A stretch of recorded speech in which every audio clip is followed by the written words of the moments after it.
अस्सलाम वालेकुम। पाकिस्तान और इंडिया जंग तो ख़त्म हो गई या रुक गई, लेकिन उसके बाद भी सूरत हाल में बेहतरी के आसार नहीं है। जो मोदी के बयानात हैं वो बयानात किसी सरबराह हुकूमत को एटलीस्ट ज़ेब नहीं देते। जो आज भी उसका बयान है बहुत ही काबिल मज़म्मत है। और अगर पाकिस्तान से भी कोई वैसा ही जवाब दे कि आपके लोगों के लिए हमारे पास गोली है, तो गोलियों की कमी यहाँ पे भी नहीं है, लेकिन क्या किसी इलेक्टेड लीडर को ये ऐसा ही बयान देना चाहिए एक अपने हमसाया मुल्क के मतलब कि आपके लिए मेरे पास गोलियाँ हैं, मोदी की गोली तैयार है आपके लिए, तो फिर पाकिस्तान की भी गोली तैयार है आपके लिए। ये महज़ब दुनिया में तो ये ज़ुबान इस्तेमाल नहीं होती, लेकिन कोई एक्सट्रीमिस्ट माइंडसेट जो मोदी जैसा हो वो ऐसी ज़ुबान इस्तेमाल कर सकता है। सिविलियन टारगेट जैसे क्रिकेट स्टेडियम के ऊपर उन्होंने अपना ड्रोन गिरा दिया, तो ये हरकतें भी वही कर सकते हैं। पाकिस्तान को लेकिन जवाबी तौर पर एक हिकमत अमली के ऊपर काम करना चाहिए और अपनी पूरी तैयारी भी ऐसी रखनी चाहिए कि आइंदा आने वाले दिनों में अगर कोई ऐसा चैलेंज दोबारा सर उठाता है तो उसका सही से मजबूती से, जैसे पहले 10 मई को जवाब दिया, उससे ज़्यादा तगड़ा और तवाना जवाब दिया जा सके। पानी वाला मसला भी बरकरार है, लेकिन वहाँ से जैसे जैसे मोदी पे दबाव बढ़ेगा, किसी भी किस्म की अजीबो गरीब एक्सट्रीमिस्ट किस्म के रिएक्शन की आप वहाँ से तवक्को रखिए और इस वाली चीज़ को रूल आउट मत करिए कि इस खित्ते की सूरत हाल दोबारा अब की तरफ नहीं जाएगी, दोबारा जा सकती है। पाकिस्तान के वज़ीर आज़म, पाकिस्तान से जो करीबी तल्लुक़ रखने वाले दोस्त ममालिक हैं जिन्होंने इस मुश्किल घड़ी में पाकिस्तान का साथ दिया, उस सिलसिले में मुख्तलिफ़ ममालिक के दौरे पर हैं। टर्की गए, टर्की ने पाकिस्तान के साथ जम कर खड़ा रहा। जैसे चाइना पाकिस्तान के साथ जम कर खड़ा रहा है, वैसे ही तुर्की ने पाकिस्तान का साथ दिया, सऊदी अरब ने साथ दिया, यूएई ने साथ दिया और कई दीगर ममालिक ने साथ दिया। ईरान भी गए हुए हैं, ईरान से अच्छा बयान आया है। पाकिस्तान की सफारती लिहाज से उसको कहना चाहिए कि पाकिस्तान की कॉज को उसने सपोर्ट किया। लेकिन क्या अमन के लिए यही बयानात या इससे बढ़कर भी कुछ करना है? आज के प्रोग्राम में इस पर भी बात करेंगे। और इसके अलावा सुप्रीम कोर्ट में पाकिस्तान तहरीक इंसाफ की मखसूस नशिस्तों का केस है। सुप्रीम कोर्ट इस पर जो भी फैसला करे उसके ऊपर मैं बहुत ज़्यादा राइजन तो नहीं कर सकता, वो उनका कोर्ट का दायरा इख्तियार है, लेकिन अदालत को एक चीज़ मद्देनज़र रखनी चाहिए कि काजी फ़ायज़ ईसा एक फ़साद की बुनियाद रख कर गए थे जब उन्होंने पाकिस्तान तहरीक इंसाफ से बल्ले का निशान ले लिया। वो चीफ़ जस्टिस हो या कोई भी हो जो इंसाफ के ख़िलाफ़ फ़ैसला करेगा उसकी मज़म्मत ही की जानी चाहिए। वो फ़ैसला दुरुस्त नहीं था। पूरा इलेक्शन हो गया, उस वक्त वो उनकी ज़ुबान नहीं खुली, लेकिन जब सारा फसाद खुल के पूरी कौम सड़कों पर आ गई, एक दूसरे के ऊपर इल्ज़ामात शुरू हो गए, तो फिर उन्होंने कहा मैंने तो ये कहा ही नहीं था पीटीआई से बल्ले का निशान ले लिया। इलेक्शन कमीशन ने उस पर इलेक्शन भी करा दिए। तो सुप्रीम कोर्ट को कुछ अपने अंदर भी झांकना चाहिए कि हम कैसे कैसे पाकिस्तान में ऐसे फ़ैसले कर देते हैं जो दोबारा किसी दुनिया की अदालत में नज़ीर के तौर पर पेश भी नहीं किए जा सकते। तो अपने मामलात कुछ खुद भी जायज़ा लें, बाकी फ़ैसला करने का तो आपको इख्तियार है ही। आज के प्रोग्राम में हमारे साथ जो मेहमान शख्सियात हैं, डॉक्टर चौधरी साहब हैं, वो वफाकी वज़ीर बराए पार्लिमानी अमूर हैं, आपको खुशामदीद कहता हूँ प्रोग्राम में। और अब्बास बप्पी साहब हैं, रहनुमा हैं पाकिस्तान तहरीक इंसाफ के। और इसके अलावा एयर वाइस मार्शल रिटायर्ड एजाज़ महमूद मलिक साहब हमारे साथ हैं। एजाज़ साहब आपको भी खुशामदीद कहता हूँ। आप ही से स्टार्ट करूँगा। सर, ये जो बयानात हैं मोदी के, ये एक आरएसएस माइंडसेट की जो है ना वो बाकायदा रिप्रेजेंटेशन करते हुए उनके बयानात नज़र आते हैं। हमें नज़रअंदाज भी नहीं करना चाहिए और अपनी तैयारी भी पूरी करनी चाहिए। क्या स्ट्रेटजी होनी चाहिए, कैसे इसको स्ट्रेटजाइज किया जाए? आपने खुद ही इस चीज़ को नदीम साहब बड़ी अच्छी तरह कवर कर लिया। उनका माजी में जो रवैया रहा है अमूमी तौर पर उनकी हुकूमत का और ख़ास तौर पे मोदी साहब का अपना, देखिए जो शख्स इलेक्टेड लीडर होते हुए ढाका जाके वो इस चीज़ को फ़ख्रिया बयान करे कि वो मुक्ति बाहिनी कोई ट्रेनिंग में और मुक्ति बाहिनी के साथ वो जो है निशाना बिशाना लड़ता रहा है एक रियासत के ख़िलाफ़, तो उस शख्स से, या जो शख्स जिसका हीरो जो है गांधी का जो कातिल है वो उनका जिनका हीरो हो, ऐसे शख्स से आप क्या तवक्को कर सकते हैं? वो तो बहरहाल उनकी बदकिस्मती है, मैं समझता हूँ हिंदुस्तान की, कि उनके इलेक्टोरल प्रोसेस से एक ऐसा शख्स जो है वो एक बार नहीं एक से ज़्यादा दफ़ा इलेक्ट होके वो इस वक्त वहाँ उनकी जो है प्राइम मिनिस्टर हाउस में बैठा हुआ है। हमने क्या करना है? देखिए, हम तो जब से न्यूक्लियर हुए नदीम साहब, हम तो उस वक्त से कह रहे हैं कि दो न्यूक्लियर आर्म ममालिक में जंग की कोई गुंजाइश नहीं है, क्योंकि एक दफ़ा जंग शुरू तो हो जाएगी लेकिन उसके बाद इसकी एस्केलेशन जो है वो इस पूरे खित्ते को तबाही की तरफ ले जाएगी। लेकिन हमने जब भी भारत को दावत दी कि वो कश्मीर का को हमारे साथ मेन इशू जो है भारत के साथ कश्मीर है, उसके साथ पानी का मसला था जो अब खुल के सामने आ गया है, और इसके अलावा सिर क्रीक और दूसरे मसाइल हैं। तो हमने लेटली फिर इसके अंदर एक नई जो है डायमेंशन आ गई पिछले कोई 2 दहाइयों से और एक ख़ास तौर पे पिछली 10-12 सालों से उसमें शिद्दत आ गई कि भारत ने डायरेक्टली पाकिस्तान के अंदर टेररिज्म को जो है एक्सपोर्ट करना शुरू किया, और उसके वाज़े सबूत हमारे पास हैं। उसकी एक लिविंग एग्जांपल उनका एक सर्विंग नेवल कमांडर हमारी जो है जेल में इस वक्त बैठा हुआ है। तो अब हमें क्या करना है? देखिए, बिल्कुल आपने दुरुस्त फरमाया कि भारत से आप किसी खैर की तवक्को नहीं कर सकते। अभी तो वो अपने जख्म चाट रहे हैं, लेकिन कभी भी किसी वक्त भी देखिए, जो पिछला एपिसोड हुआ, जो पिछली एक इंटेंस वॉर हुई और ये पूरा खित्ता जो है वो एकदम से एक न्यूक्लियर थ्रेशोल्ड के करीब पहुंच गया, तो उसके कोई रैशनल तो नहीं था ना उनके पास। तो इसी तरह आइंदा भी काइनेटिक एप्लीकेशन का कोई रैशनल नहीं होगा। तो हमें अल्हम्दुलिल्लाह अल्लाह पाक का शुक्र अदा करना चाहिए कि अल्लाह ताला ने हमारी हुकूमत को, हमारी मुसल्लह अफवाज को, सबसे बढ़ के हमारी कौम को इकट्ठे होके उस क्राइसिस से अल्लाह ने सुरखरू किया। लेकिन सवाल ये है, क्या ये अमन हो गया है?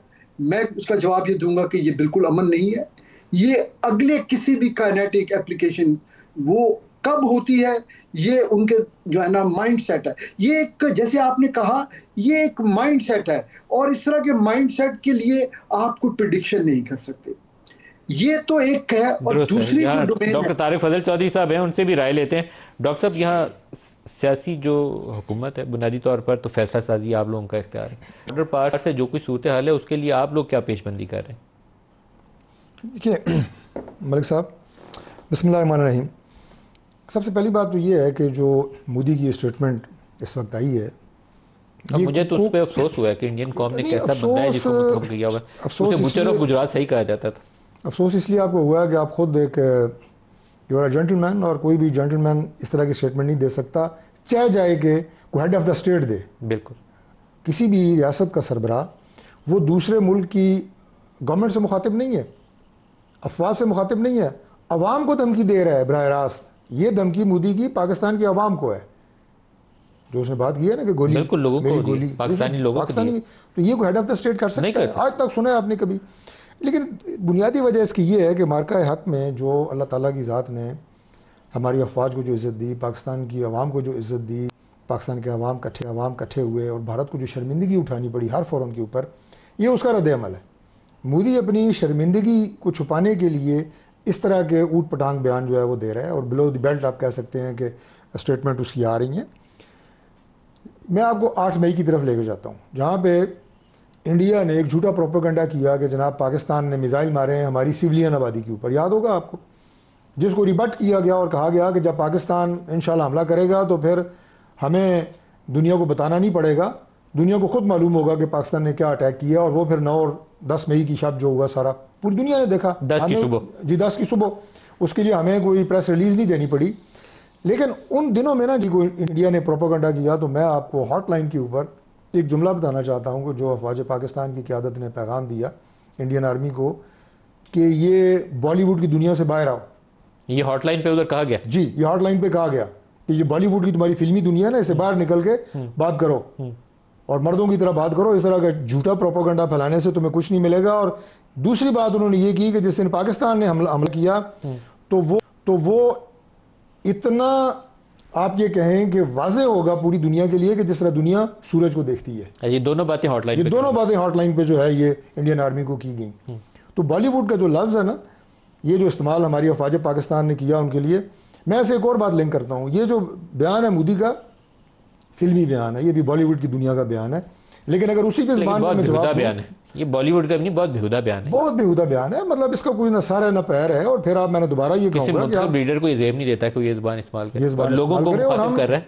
नहीं देखें, अगर थोड़ा सा ना उसकी, जिस तरह के अभी एयर मार्शल साहब बात कर रहे थे, कि अगर उसका बैकग्राउंड देखें, उसकी जहनीत देखें, इससे पहले उसकी जो मुसलमानों के ख़िलाफ़ उसकी नफ़रत है, और ये मोदी बुनियाद बो रहा है इंडिया में इंडिया की तकसीम की। बिल्कुल बोल, ये बात याद रखें कि ये इंडिया की तकसीम की बुनियाद बो रहा है। और इससे इंडिया के अंदर जितनी डिसइंटीग्रेशन होगी, इंडिया के अवाम पागल तो नहीं है, हमारे अवाम सोशल मीडिया के ऊपर बहुत एक्टिव है और वेल इन्फॉर्म्ड है। इंडिया हमसे 2 कदम आगे हो सकता है, कम अज़ कम हमसे पीछे नहीं है। उनकी अवाम को एग्जैक्टली पता है कि क्या हो रहा है, और वो जो है बिल्कुल शर्मिंदा है। इस वक्त इस पूरे खित्ते में जो सबसे बड़ा ख़तरा है वो इंडिया से, पाकिस्तान को या इस खत्ते के अमन को नहीं है, मोदी की जहनीत से है, जो उसकी सोच है मोदी की, उससे इस पूरे खत्ते में अमन को ख़तरा है। और उसके लिए जो बात अभी हुई, अल्लाह ताला के फजल से ये भी उन्हें अच्छे तरीके से पता है कि 10 मई की सुबह जो हमला पाकिस्तान की तरफ से हुआ, army chief field marshal Asim Munir साहब की क़यादत, हमारी एयर चीफ उनकी सरबराही में जो हमारी फ़ज़ाइया ने जो काम किया, पाकिस्तान की सलाहियत का उन्हें पता लग गया है। इसलिए मैं नहीं समझता कि अभी ये कोई दोबारा इस तरह की हरकत करेंगे, लेकिन उस सोच का मुकाबला करने के लिए बजा तौर पे नहीं, मैं कह रहा हूँ हम अल्लाह के फजल से तैयार हैं। ये बिल्कुल मैं मालूमात की बुनियाद पे आपकी तैयारी तगड़ी रहनी चाहिए। हम अल्लाह के फजल से बिल्कुल तैयार हैं, पाकिस्तान की अफवाज तैयार हैं, मुंह तोड़ जवाब देंगे इंडिया को अगर उसने कोई जारियत की। पाकिस्तान की आवाम तैयार हैं, मुतहद हैं, और जोश और जज्बा तो आपने देखा कि किस तरह पाकिस्तान में जो है वो पूरी कौम ऐसे बंद मुट्ठी की तरह इकट्ठी होगी, और आज भी है इंशाल्लाह ताला। तो इंडिया से जब भी चैलेंज आएगा ऐसे ही होगा। बप्पी साहब, आपका भी इसके ऊपर रद्द-ए-अमल चाहता हूँ। ये मौका ऐसा था कि उधर से जब चैलेंज आया तो मैं सबको कहता था कि यहाँ 10 लाख फौज नहीं या 25 करोड़ की फौज है इंडिया के मुकाबले में। नहीं, इंडिया के लिए जब भी चैलेंज आएगा तो ये 25 करोड़ इकट्ठे जम के यूँ खड़े होंगे कि आओ देख लेते हैं तुम्हें। आपसे भी रद्द-ए-अमल चाहता हूँ। उधर से बयानात जो हैं वो कोई ऐसे नहीं है कि बंदे को खामोशी से नज़रअंदाज कर देना चाहिए। आपको अपनी तैयारी पक्की रखनी चाहिए। सेनेट में, कौमी असम्बली में बहस होनी चाहिए, स्टैंडिंग कमेटीज़ को डिस्कस करना चाहिए इसके ऊपर। मलिक साहब, मैं समझता हूँ ये अल्लाह की तरफ से ना ब्लेसिंग इन डिस्गाइज था, और अगर ये इवेंट एक इंसिडेंट ना होता, ये जो एक मार्का हुआ है, तो शायद अगले 5, 10, 15 साल जो गुजरने थे वो उसकी एक कैफियत और होती, अब एक कैफियत और हो जाएगी। इससे पहले जब भी आप हिस्टोरिकली देखें तारीखी पस मंज़र में, तो वो उन्होंने हमेशा एक चर्चा की है जी मिलिट्री डोमिनेंस जो है ना वो इंडिया की रह गई। नैरेटिव के हवाले से भी दे ऑलवेज वन इट। आप अगर 1990 की दहाई उठा के देख लें, 2000 के अगले पिछले 15-20 साल उठा के, तो India has always an advantage. मैं क्रिश्चियन फेयर का अभी देख रहा था, उसका इंटरव्यू था करण थापुर के साथ, बड़ा फेमस है। मैं हैरान था कि उसमें उन्होंने एक्सेप्ट किया कि पाकिस्तान और इंडिया के इस पूरी बैटल में हुआ क्या। तो 4-5 की पॉइंट्स हैं जो मैं आपको दे देता हूं, and I was amazed to listen कि वो इंडिया मीडिया की तरफ से रिपोर्ट हो रहा था। तो किरण थापुर ने जब क्रिश्चियन फेयर से पूछा कि आप इस पूरी बैटल को कैसे देखते हैं, तो उसने कहा जी ये बैटल पाकिस्तान ने जीत ली है। नैरेटिव वाइज उसने कहा जी ये बैटल पाकिस्तान ने जीती है। उसने कहा दूसरा नुकसान ये हो गया, कश्मीर का इशू था वो इंटरनेशनलाइज हो गया। इससे पहले इंडिया ने कभी भी इस इशू को एक्सेप्ट नहीं किया था कि ये इंटरनेशनल इशू है, अब वो एक इंटरनेशनल इशू है। उन्होंने बायलैटरल इशू को कभी एक्सेप्ट किया था कि ये बायलैटरल इशू है, दुनिया ने देख लिया अब ये बायलैटरल इशू नहीं है, ये यूएनओ का चार्टर के तहत आएगा और न्यूट्रल वेन्यू पे बात होगी। जो सबसे इंपॉर्टेंट शायद जिस पे क्रिश्चियन फेयर से जब पूछा गया कि आप एक्सेप्ट करती हैं क्या रफाइल गिरे थे, तो वो बीबी कहती है कि 99% चांस है कि 2 रफाइल गिरे थे। फिर वो कहती है 80% चांस है कि 4 गिरे थे, और 50 से 60% है कि 6 गिरे थे। तो करण थापुर ने पूछा कि तुमने फिगर कैसे दी, वो इंडिया तो कभी एक्सेप्ट नहीं करेगा। उसने कहा जी 2 तो फ्रांस ने माने कि वो गिर गए थे। उसने कहा 4 इसलिए कह सकती हूँ कि जो उस वक्त पाकिस्तान और इंडिया के दरमियान जो कॉन्फ्लिक्ट हो रहा था उसमें इंडिया खामोश था, तो वहाँ कुछ ऐसे रैकेजेस पाए गए जो इंडियन बॉर्डर की साइड के ऊपर थे। तो उसने कहा इसका पता कभी नहीं चलेगा, लेकिन पाकिस्तानी नैरेटिव की वॉर जूट किया। और आपने मोदी की बात की है, मैं इसको कंपैरिजन इंडिया मीडिया से कर लेता हूँ। करण थापुर ने पूछा कि ये बताइए कि अब पाकिस्तान के साथ करना क्या चाहिए। उसने कहा ये ऑपरेशन आपको नहीं करना चाहिए था, आपको कोवर्ट ऑपरेशन करना चाहिए था। उसने कहा जैसे आपने 2021 और 22 में पाकिस्तान की साइड के ऊपर जो ऑपरेशन किए थे वो कामयाब ऑपरेशन थे। तो करण थापुर ने कहा yes I want to tell the Indian people that India ने 2021 और 22 में पाकिस्तान में कोवर्ट ऑपरेशन किए थे और वो ऑपरेशन ज्यादा कामयाब होंगे। और सबसे बड़ी जो इंपॉर्टेंट चीज है, I am so glad and proud कि पाकिस्तान के हवाले से जो न्यूक्लियर डिसआर्मामेंट का बार बार आके पाकिस्तान एक रिस्पॉन्सिबल स्टेट नहीं है, इस कम से कम इस नैरेटिव को इस पूरे मार्के में हम जीत गए। अब यह साबित हो गया कि पाकिस्तान एक रिस्पॉन्सिबल न्यूक्लियर स्टेट है और हिंदुस्तान एक ऐसी इररिस्पॉन्सिबल स्टेट है जिसके न्यूक्लियर के हवाले से इस मोदी के बयान को देखा जा सकता है कि वो हमेशा एस्केलेशन चाहते हैं। सो मैं समझता हूं उस पूरे कॉन्फ्लिक्ट ने अल्हम्दुलिल्लाह ये अल्लाह की तरफ से था। We never thought about it कि इस तरह कॉन्फ्लिक्ट आएगा, इतना शॉर्ट होगा, क्रिस्प होगा, एंड अल्टीमेटली ना सिर्फ ये कि आप बॉर्डर भी जीतेंगे, आप नैरेटिव की जंग जीतेंगे। This is entirely because Malik साहब जो आपने कहा, उनके पास शायद 15 लाख फौज होगी, हमारे पास 25 करोड़ की फौज थी।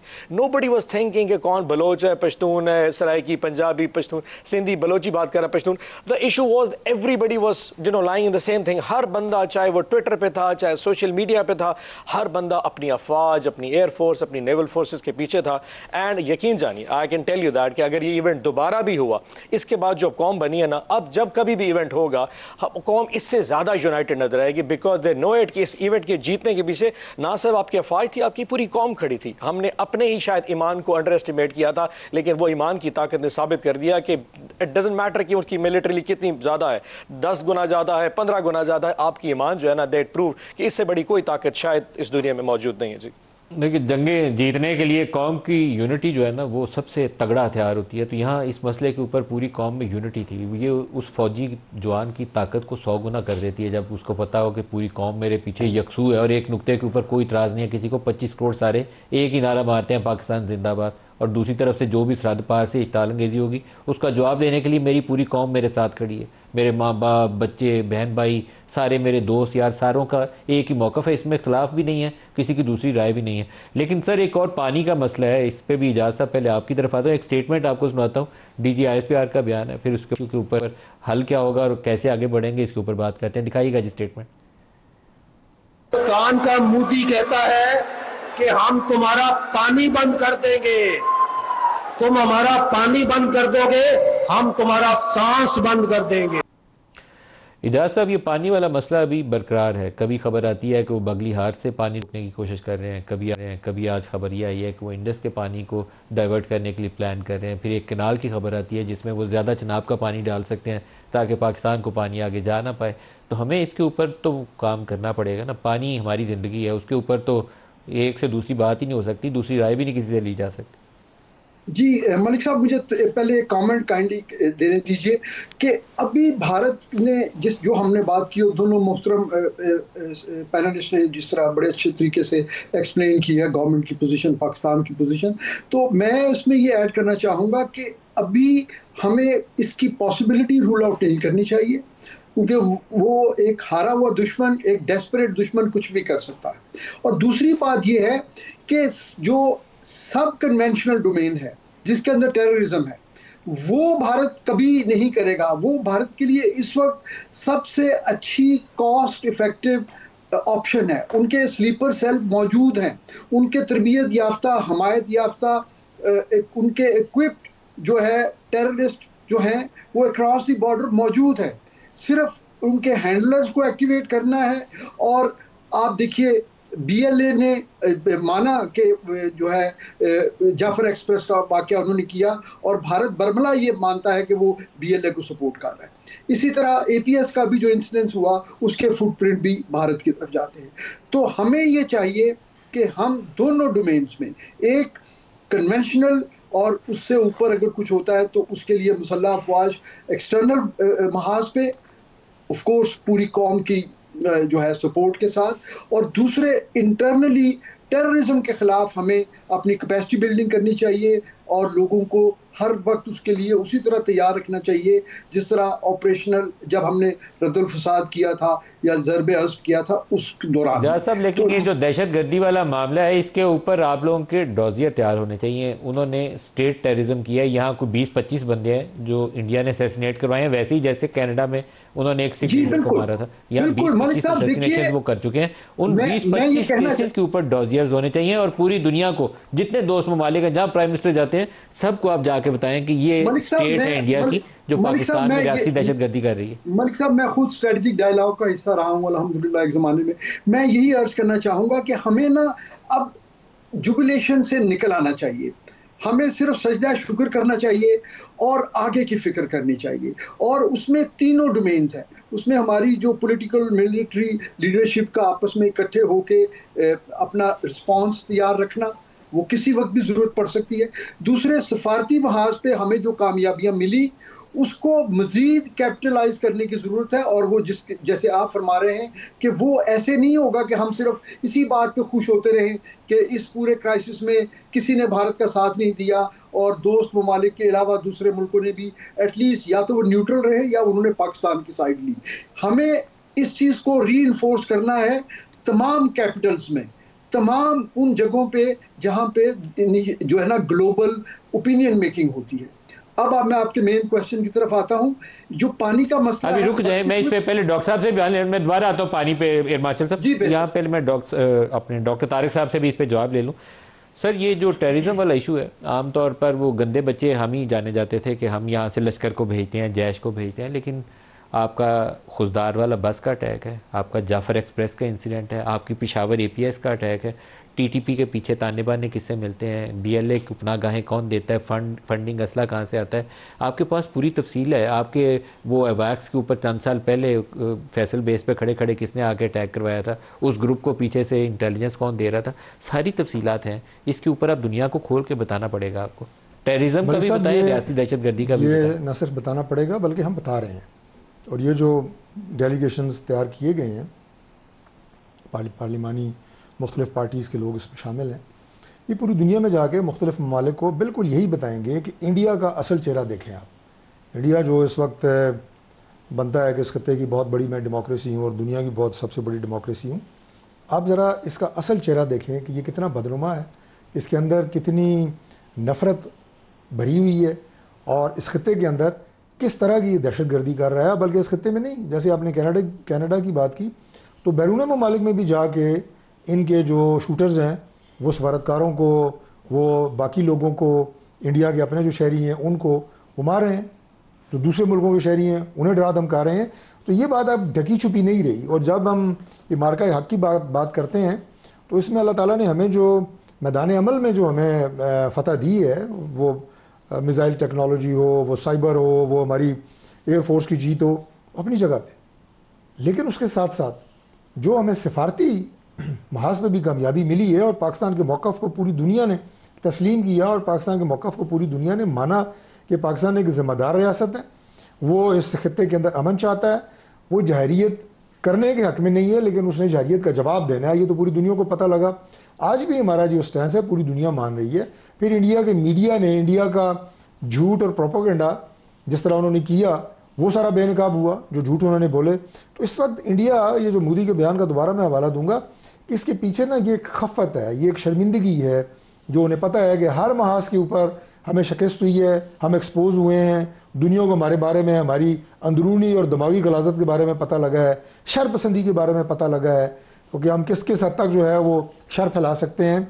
तो ये सारी मिल के इंशाल्लाह ताला ये पूरा, मैं कहूँगा कि हर हवाले से फिर हमारी मीडिया, हमारी ISPR जिस तरह हमारे मौक़िफ़ और मुकदमे को पूरी दुनिया के सामने पेश किया है, दुनिया ने उसकी सताइश की। और अल्लाह के फजल से जिस तरह ममालिक हमारे सामने जो हमारे साथ खड़े हुए हैं, जिनके पास जाके हम उनके सरबराहान का और पूरी जो अक़वाम है उनकी, उन सब का शुक्रिया अदा कर रहे हैं, उनके सामने भी ये सारे मुकदमात रख रहे हैं। और इंडिया एक्सपोज हुआ है और मज़ीद एक्सपोज होगा। ब्रेक ले लें, हमारे साथ रहिएगा। Welcome back. बप्पी साहब, जो आजकल दुनिया के स्टैंडर्ड्स हैं वो बदल गए हैं। अभी गज़ा के अंदर जो कुछ हुआ, 55-60 हज़ार लोग शहीद हो चुके हैं, और अभी खबर चल रही है, वो भी अल्लाह करे उसके जंग बंदी पर अगर अमल पैरा हो जाए कि 60 रोज़ के लिए जंग बंदी की बात हो रही है। किसी को तकलीफ़ नहीं है कि एक घर के 10 बच्चे मारे गए हैं, अस्पताल में बच्चों का पूरा अस्पताल तबाह कर दिया, पूरे स्कूल तबाह कर दिए, प्रेग्नेंट मदर्स हैं उनको बॉम्बिंग के अंदर शहीद कर दिया, किसी को तकलीफ़ नहीं हुई है। वो कह रहे हैं दहशतगर्दी यही है। तो आपको अपने मफादात के लिए अपने दोस्त भी, अपने साथी भी और अपनी तैयारी भी, सारी चीज़ों के ऊपर काम करना चाहिए। किसी दूसरे के ऊपर आप भरोसा नहीं कर सकते। मलिक साहब, जब तारीख की किताबें लिखी जाएंगी, ऑब्वियसली ये एक बात उसमें होगा कि एक इवेंट किसी भी कौम की तारीख में ऐसा आता है जिस पे कौम यूनाइट हो जाती है। एंड आई एम श्योर ये 10 मई का इवेंट ऐसा जिस पे कौम यूनाइट हुई थी। And let's not forget it. देखिए, आज हमारा ये है तो एनालिस्ट वाला जो आपका जो शो चल रहा है, मैं तो ऑब्वियसली पॉलिटिकल वर्कर हूँ, बट हैविंग सेड दैट कि 10 मई को जो कुछ हुआ है, इसने पिछले 60-70 साल की तारीख में शायद कौम को मुत्तहिद ऐसे नहीं किया जैसे 10 को मुत्तहिद किया है। And the credit goes to everyone. मतलब आपको यहाँ से जो सबक सीखना है वो बहुत सारे की टेक अवेज हैं। और की टेक अवेज क्या है कि जी कौम, मतलब ऑब्वियसली जहाँ रियासत खड़ी होती है, लेट्स हैव ओपन डिबेट कि इससे पहले रियासत में और कहीं में कोई थोड़ा सा खलीज पाया जाता था, उस 7 दिनों में कौम अचानक यकजा हो गई। And let's not forget it. मैं आपको थोड़ी सी मिसाल, इसलिए नहीं कि मैं इमरान खान साहब की पार्टी का हूँ, बट हैविंग सेड दैट जब 7 मई को हमें खान साहब की तरफ से अडियाला से हुक्म आया था और पहली ट्वीट आई थी कि जी सब जो है ना फौरी तौर पर इस नैरेटिव में हुकूमत और रियासत के साथ खड़े हो जाए, तो हम डेली ट्वीट्स करते थे, डेली मैसेजेस लगाते थे। आई एम श्योर मेरे जैसे ऐसे, मतलब हम तो चले पॉलिटिक्स में, कोई ऐसे अनसंग हीरोज थे जिनको शायद पाकिस्तान में कभी कोई जानता भी नहीं होगा, लेकिन वो कहीं ना कहीं खान साहब को फॉलोइंग करते, उन्होंने भी अपनी जंग में पूरा हिस्सा डाल रहे थे। And I am so glad कि अल्हम्दुलिल्लाह वो शख्स जो जेल में था वो भी अपना हिस्सा डाल रहा था, because he believed in Pakistan. हम सारे देखिए, इस वक्त जो जंग है, मैंने एक दफ़ा एक टॉक शो में भी कहा था कि इस वक्त दहशतगर्दी के खिलाफ जितनी कौम मुत्तहिद है, शायद वो भी पहले नहीं थी। वी हैड रिजर्वेशंस के जो बलूचिस्तान में ऑपरेशन हो रहा था, इससे पहले हमें भी इस पर थोड़ी सी कहीं ना कहीं रिजर्वेशंस थी कि जी वहाँ पॉलिटिकल लीडरशिप को ऑन बोर्ड करना चाहिए। खैबर पख्तूनख्वा में ऑपरेशन के वाले से आज भी हमारी रिजर्वेशन है, लेकिन आज इस बात पे मुत्तहिद है कि जब कभी कोई हमारे पीछे आएगा, हम अपनी कौम अपनी फौज के पीछे खड़े होकर उस ऑपरेशन में उनका साथ देंगे। बट जो सिविल मिलिट्री जो आप रिलेशनशिप की बात कर रहे थे, उसमें की जो टेक अवे मलिक साहब, वो बड़ा इंपॉर्टेंट है। दिस इज द टाइम कि कहीं पे अगर कुछ ऐसे फैक्टर्स हैं जिसको आप इस वक्त कहीं इंटेग्रिटी में नहीं आ रहे, उनको भी साथ लाइए। And Imran Khan is one that factor Malik साहब, you can't miss it out. अगली जंग जब अल्लाह ना करे अगली जब भी मार्का ऐसा कभी होगा, मैं आपको I can tell you that कौम इससे ज्यादा शोर में आएगी। पानी का इशू नहीं बनने लगा, मैं आपकी बात से थोड़ा सा इससे करूंगा, पानी का इशू ज्यादा इंपॉर्टेंट नहीं बनेगा, क्योंकि इंडिया के पास कोई इंफ्रास्ट्रक्चर नहीं है पानी रोकने का। दो काम कर सकते हैं, एक तो वो आपको फ्लो के बारे में कुछ ना बताए कि जी कितना फ्लो पीछे से आ रहा है, और दूसरा वो ये कर दें कि जब कभी खरीफ की फसल आएगी, मानसून का टाइम आएगा, वो पानी छोड़ दें। सो इससे ज्यादा इस वक्त वो कुछ भी नहीं कर सकते। इशू बनेगा जब वो कोवर्ट ऑपरेशन करेंगे बलूचिस्तान में, अल्लाह ने करे जब वो ऑपरेशन करेंगे इस वक्त आपके खैबर पख्तूनख्वा में, दैट टाइम अगर गवर्नमेंट ने ऑपरेशन करना है तो you have to take a party which is the most popular in Balochistan और खैबर पख्तूनख्वा, दैट इज इमरान खान साहब। ये टाइम है जब इस वक्त कौम यूनिट है, कि वो आपकी खलीज खत्म हो चुकी है। इस वक्त अवाम में और रासत में कोई खलीज नहीं, अल्हम्दुलिल्लाह, मुझे इस बात पे फख्र है।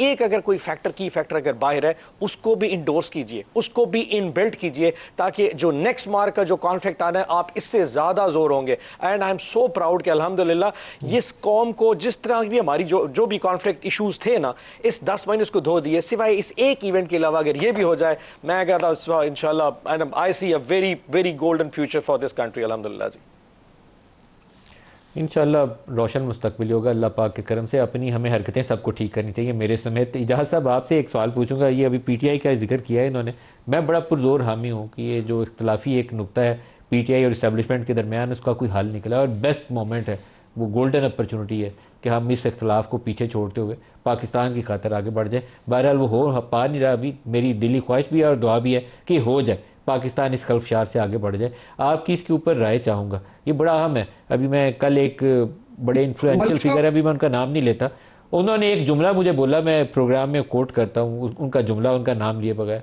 उन्होंने कहा कि मेरी ख्वाहिश है कि कभी पाकिस्तान में 9 मई ना हो, लेकिन मेरी ये दुआ है कि 10 मई हो तो बार बार हो। तो ये थोड़ा सा ही फ़र्क है दोनों के दरमियान में, इसको मिटा लेना चाहिए ताकि 10 मई पे इकट्ठे सेलिब्रेट कर सके। मलिक साहब, मैं इस पे अर्ज करता हूँ, देखिए भारत ने ये जो जारहियत की ना, उनकी दो बड़ी बेसिक एजम्पशन थी। किसी भी मिलिट्री ऑपरेशन से पहले जो कमांडर होता है या स्ट्रेटेजिस्ट होता है ना, वो बेसिक एजम्पशन के ऊपर अपना सारा ऑपरेशन प्लान करता है। उनकी दो बड़ी एजम्पशन थी, एक ये थी कि पाकिस्तान सफारती महाज पे जो है तनहा है, और पाकिस्तान भारत की जो जारहियत होगी उसको दुनिया जो है उसके ऊपर टेसिट अप्रूवल देगी। वो चीज़ आपने देखा, वो शुरू में 1 या 2 दिन तो American vice president, secretary of state के जो बयानात हैं, वो शायद भारत के उस एजम्पशन को सपोर्ट कर रहे थे। लेकिन उसके बाद जो इवेंट्स हुए, जो पाकिस्तान ने एक कौम की हैसियत से अपना रिजॉल्व शो किया, और जिस तरह पाकिस्तान ने उसका जवाब दिया, तो उसकी बुनियाद पे वो अपना ओरिएंटेशन उन्होंने चेंज कर ली। ये रिकॉर्डेड चीज़ है। दूसरी उनकी एजम्पशन ये थी कि पाकिस्तान में जिस तरह हम ये प्राइम चैनल्स पे बैठ के प्राइम टाइम में, आप जैसे शोज में, हर जगह जो हम एक दूसरे की जो पॉलिटिकल बुनियादों पे बैशिंग कर रहे होते हैं, तो उससे जो एक मैसेज जाता है वो ये है कि हमारी फॉल्ट लाइंस हैं, हम पॉलिटिकली एक फ्रेगमेंटेड सोसाइटी के तौर पे प्रोजेक्ट होते थे। तो उनकी ये एजम्पशन थी कि शायद इस वक्त जो है ना, रियासत, आर्म फोर्सेस और पब्लिक एट लार्ज, इनके दरमियान जो है ना कुछ ऐसी सिचुएशन है कि हम इस पॉलिटिकल पोलराइजेशन को इस्तेमाल करते हुए जो एक मोरल होता है कौम का लड़ने के लिए, वो जो है हम उसको सबड्यू कर लेंगे। लेकिन वो भी नहीं हुआ। मेरी कोई पॉलिटिकल ओरिएंटेशन नहीं है, लेकिन पाकिस्तानी और एक सीनियर सिटीजन की हैसियत से मैं ये दो बड़े मोअज़्ज़ज़ जो हैं सियासी अकाबरीन आपके शो में हैं, मैं इनके तवज्जुह से ये रिक्वेस्ट करना चाहता हूँ कि देखिए, हमें एक मौका मिला है ना, तो हमें चाहिए कि इससे हम अपने जो इंटरनल जो पोटेंशियल फॉल्ट लाइंस है ना, हम उनको सीमेंट करें, हम जो है एक दूसरे को स्पेस दें, हम एक दूसरे को अकोमोडेट करें, क्योंकि अगर हम मुसीबत के वक्त इकट्ठे हो सकते हैं तो हम पाकिस्तान की आइंदा बका के लिए, पाकिस्तान की तरक्की के लिए क्यों नहीं इकट्ठे हो सकते? हमारे देखिए, बहुत अच्छी बात है, हमारे इख्तलाफात तो अपनी जगह हैं। आपका जी चाहे आप जिसको वोट दे, मेरा जी चाहे मैं जिसको वोट दूं, लेकिन हमें एक दूसरे को स्पेस तो देनी चाहिए ना। और इसी तरह बलूचिस्तान के लिए हमें बलूचिस्तान को डिफरेंट तरीके से देखना। मलिक साहब प्लीज मुझे 1 मिनट दीजिएगा। देखिए, भारत जो है ना बलूचिस्तान में वो ये मैसेजिंग कर रहा है या ये नैरेटिव बिल्डिंग कर रहा है, और अनफॉर्चुनेटली उसको पजीराई भी मिलती रही है दुनिया में कि वहां पे एक इंसर्जेंसी है, यानी वहां पे जो लोग हैं वो कहते हैं जी वो एक अलहदगी की मूवमेंट चल रही है। हमें जो है वहां बलोच लोगों के ऊपर जो है दस्ते शफकत रखना है।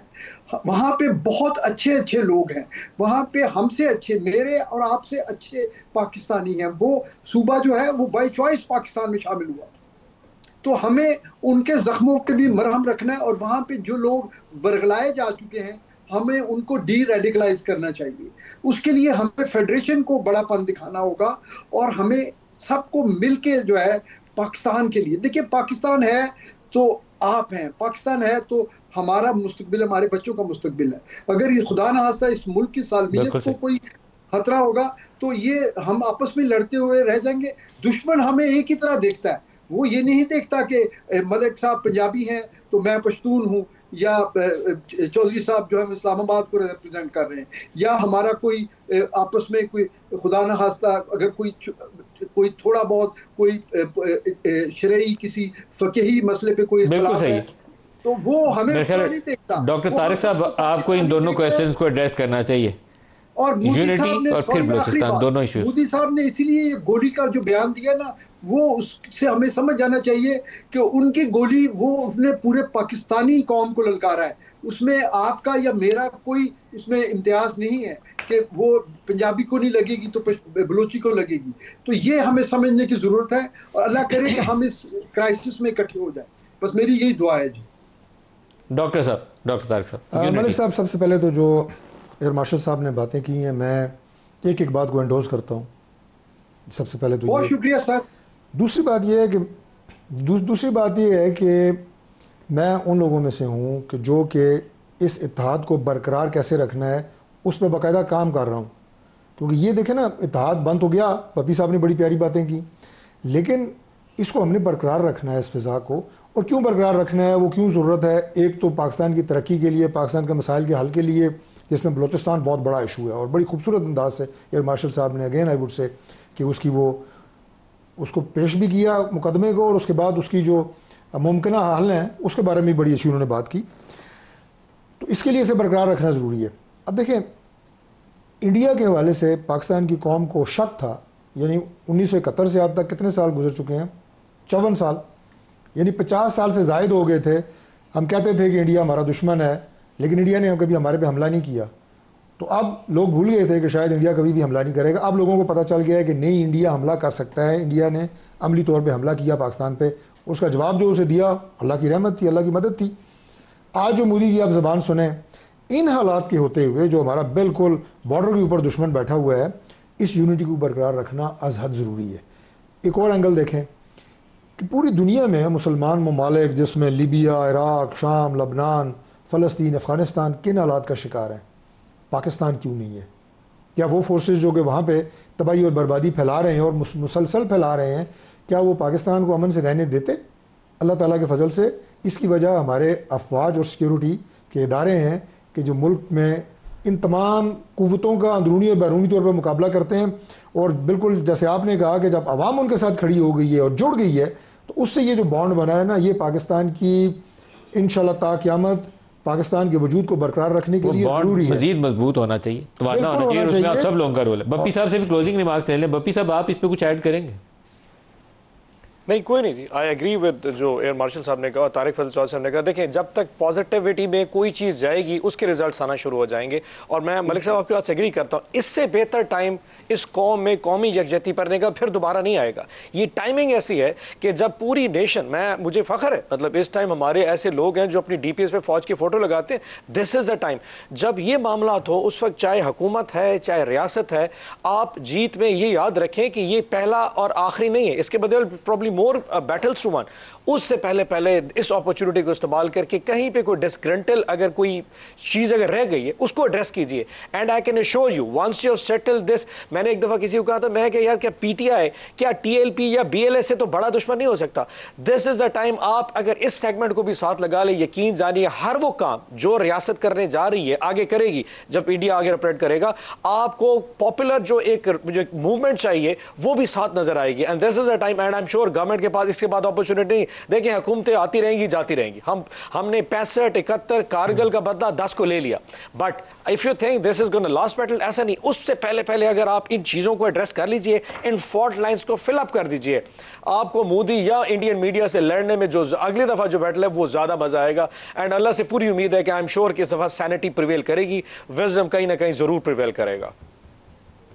और Nawaz air vice marshal Ejaz sahab और डॉक्टर तारिक साहब, आप सबका बहुत शुक्रिया। आज के लिए इतना ही इजाज़त दीजिए। अल्लाह हाफ़िज़।